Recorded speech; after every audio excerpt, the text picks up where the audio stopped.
Okay, so in terms of that, thinking about because in conversations with so many people that don't know, Mhm. and there's a lot of always still the divide in terms of keeping us separate within the diaspora and what we're doing and how we define certain things or whatever have you. How do you, and speak to the task of us as Black Americans claiming hold to this being our culture? Because, when you go into every different country or whatever, different continents, they have their own cultures, they have their own things that resonate with them.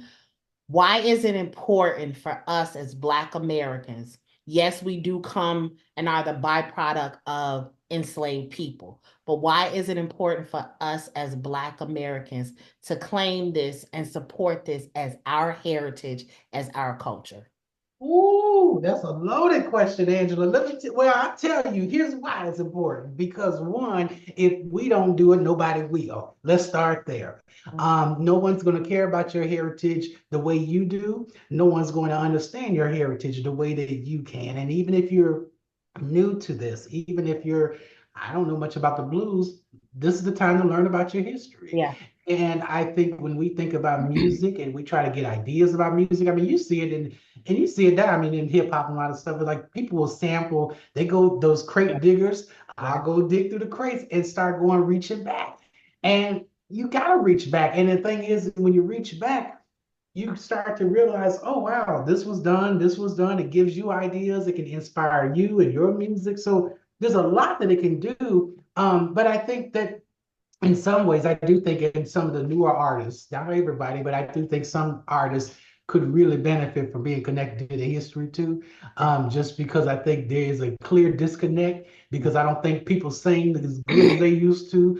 I don't see, I mean, I'm not saying nobody's out there, but it's like the Aretha Franklins and the Whitney Houstons and the Luther Vandross. They have I'm died and gone to glory. They have and, crossed over to Jordan. and I don't see where that's and the thing is back in the day, if you grew up in the church and you want to be a gospel singer, or you want to be a singer, and maybe you started with gospel, a lot of people did that switch over. I got to cross over, and then some people get kind of iffy and kind of mad about that. Yes. But you have to. The thing is, though, now you can be a gospel singer and be a gospel superstar like Kirk Franklin or somebody, and you don't have to cross over, At which all. is, I think, speaks volumes to our music, right? And so I think in a lot of ways, because to go back to your general question about why we have to go back to the one, I think this is our heritage, and I think we do need to protect it.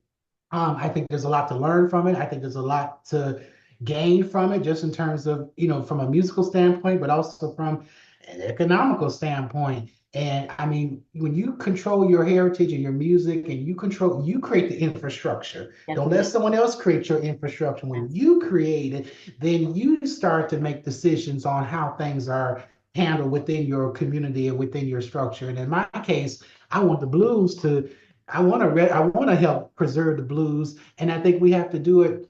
But I think we have to think of it not just from a musical standpoint. I think we got to look at it from a much more overarching standpoint. And I mean by this is we don't just need more musicians like in the blues thing where, yeah, we want more artists. We got plenty of young artists now. Yes. We need more engineers to Uh, create venues. We need people Business in. people.